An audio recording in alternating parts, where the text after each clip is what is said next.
Students, welcome to Preeti ma'am classes. This is Preeti ma'am here. आज हम class 10th का political science का chapter power sharing का 4th video बना रहे हैं। 3 वीडियो हम इसके बना चुके हैं, आई होप आपने देख लिए होंगे। अब देखिए, इसके अंदर है, हम पेज नंबर 8 से स्टार्ट कर रहे हैं, forms of power sharing. Power sharing कितने तरीके से होती है। अब देखिए, इसमें 4 पॉइंट आपको दिए गए हैं। पहला पॉइंट है आपका, power is shared among different organs of the government. Government के डिफरेंट ऑर्गन्स के बीच में पावर शेयर होता है। कितने डिफरेंट ऑर्गन होते हैं? 3 होते हैं आपका, legislature, executive and judiciary. Legislature जो सरकार आपकी बनाई जाती है, कानून जो होती है, गवर्नमेंट होती है, उसको लेजिस्लेचर कहा जाता है। एग्जीक्यूटिव जो उसको एग्जीक्यूट करने वाले होते हैं, जो उसको चलाने वाले होते हैं, जो उसकी पॉलिसीज को चलाते हैं। और जुडिशियरी जो हमारा कानून है। ये तीनों एक ही लेवल पर होते हैं, सेम लेवल पर होते हैं, तो इसीलिए इसको हॉरिजॉन्टल पावर शेयरिंग भी कहा गया है। हॉरिजॉन्टल पावर शेयरिंग जहां तीनों की इक्वल वैल्यू है और एक दूसरे के साथ मिलकर सरकार को चलाते हैं। अब देखिए, ये एक दूसरे को क्या इसमें एक दूसरे के ऊपर नजर भी रखते हैं। ये क्या कहते हैं? लेजिस्लेटिव एग्जीक्यूटिव को देखता है, एग्जीक्यूटिव जुडिशियरी। अब जुडिशियरी उन सब के ऊपर नजर रखता है जो कानून को चला रहे हैं। जैसे आपने देखा होगा, सुप्रीम कोर्ट कई बार जो रूलिंग गवर्नमेंट होती है उसके खिलाफ भी बोल देती है कि भाई आपने ऐसा क्यों किया, इसका आप जवाब दीजिए, ये कानून कैसे निकाला आपने, या ऐसे क्यों हो रहा है देश के अंदर। तो जुडिशियरी इसके ऊपर, एक दूसरे के ऊपर ये सब क्या करते हैं? नजर रखते हैं। तो इसीलिए इस गवर्नमेंट को चेक एंड बैलेंस गवर्नमेंट भी कहा जाता है। चेक एंड बैलेंस, एक दूसरे के काम को चेक भी करते हैं और बैलेंस उसको बनाए रखते हैं। ठीक है, तो इसीलिए इस अरेंजमेंट को system of check and balance भी कहा गया है। ये आपका पहला तरीका हो गया पावर शेयर करने का। नेक्स्ट आपका आता है, power can be shared among government at different levels. अब गवर्नमेंट के अंदर ही डिफरेंट लेवल्स में पावर शेयर होती है। जैसे अब हमारी गवर्नमेंट है, इंडियन गवर्नमेंट है, तो एक हमारी कौन सी गवर्नमेंट है? सेंट्रल गवर्नमेंट है। और दूसरी हमारी कौन सी है? स्टेट गवर्नमेंट है। सेंट्रल को यूनियन गवर्नमेंट भी कहा जाता है, जो पूरी यूनियंस की पूरी एक गवर्नमेंट है। तो या तो सेंट्रल या यूनियन गवर्नमेंट और हमारी स्टेट गवर्नमेंट, ये दोनों मिलके साथ में सरकार चलाती है। सेंट्रल गवर्नमेंट हायर लेवल पर होती है, वो रूल्स देती है, और जो स्टेट गवर्नमेंट होती है वो उसको फॉलो करती है और उसको सपोर्ट भी करती है। सरकार को चलाने में सबऑर्डिनेट की तरह से काम करती है। तो इस डिवीजन को क्या कहा गया है? इसको वर्टिकल पावर शेयरिंग कहा गया है।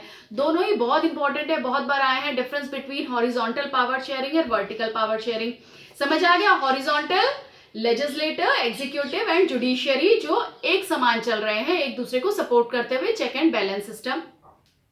वर्टिकल पावर शेयरिंग जो सेंट्रल गवर्नमेंट और स्टेट गवर्नमेंट एक दूसरे के साथ मिलके, एक दूसरे को सपोर्ट करके गवर्नमेंट चला रहे हैं, वो तुम्हारा वर्टिकल पावर शेयरिंग सिस्टम। तो 2 तरीके हो गए। अब थर्ड आता है तुम्हारा, पावर में also be shared among different social groups. Social groups, जैसे हमारे देश का एग्जाम्पल लो, हमारे देश में हिंदू मुस्लिम अलग अलग सोशल ग्रुप्स हैं, सिख अलग सोशल ग्रुप है, एक क्रिश्चियन अलग सोशल ग्रुप है। तो उसके लिए क्या करा गया? एक कम्युनल गवर्नमेंट बना दी। जैसे तुम्हें बेल्जियम वाले एग्जाम्पल में बताया था कि बेल्जियम गवर्नमेंट ने क्या करा, वहां की कम्युनिटीज को अलग अलग देखते हुए कम्युनल गवर्नमेंट बना दी, जो कि उनके कल्चर को, उनकी भाषा को, उनके जितने रीति रिवाज हैं, उनके जो पूजा पाठ जो भी है, उसको प्रिजर्व करके रखे और उनको फॉलो करने में हेल्प कराए, या उनके कोई भी जो आपस में कल्चर के जो उनकी कम्युनिटी के जो मतभेद हो उनको सॉल्व करे। जैसे इंडिया के अंदर हिंदू पर्सनल लॉ बोर्ड, मुस्लिम पर्सनल लॉ बोर्ड है, ये क्या है? ये कम्युनल गवर्नमेंट्स है। तो 3 पॉइंट क्या हो गए? पहला तो जो हमारा लेजिस्लेटर, एग्जीक्यूटिव एंड जुडिशियल मिलके चला रहे हैं, यानी कि हॉरिजॉन्टल पावर शेयरिंग।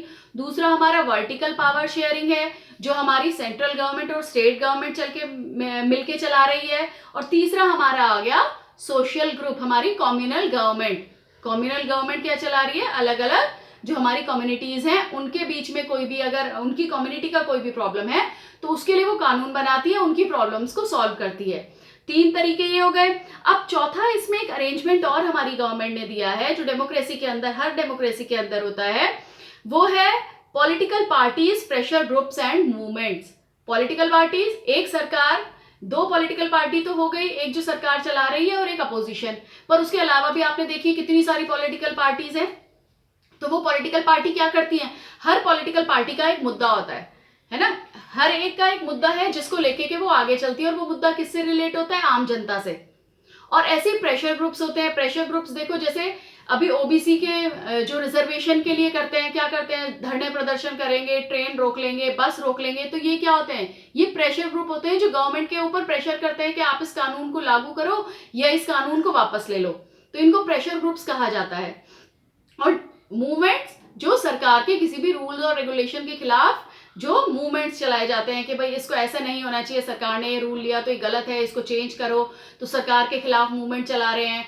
तो ये क्या कर रहे हैं, ये पब्लिक की जो आवाज है। अब जो ओबीसी के लिए रिजर्वेशन के मैंने आपको एग्जांपल दिया, तो वो कोई एक आदमी तो लेने नहीं जा रहा है, वो उन सारे ओबीसीज को रिप्रेजेंट कर रहा है, यानी कि वो उन सभी पब्लिक को ओपिनियन को आवाज दे रहा है, वॉइस दे रहा है, उन सबको, उन सबकी आवाज जाके सरकार तक पहुंचा रहा है। और ये प्रेशर ग्रुप्स उनको प्रेशराइज करते हैं, सरकार को प्रेशराइज करते हैं, मूवमेंट्स चलाते हैं गवर्नमेंट के खिलाफ, और ये भी पावर शेयर करने में हेल्प करते हैं। क्योंकि यहाँ पर इससे क्या होता है, किसी भी माइनॉरिटी का, किसी भी छोटे सोशल ग्रुप का कोई भी जो अधिकार है वो छिनता नहीं है। ये हेल्प करते हैं गवर्नमेंट को सरकार चलाने में, और इसकी वजह से बहुत लंबे समय तक जो पावर है वो शेयर की जाती है डिफरेंट पॉलिटिकल पार्टीज में, और सभी लोग समानता से जी पाते हैं।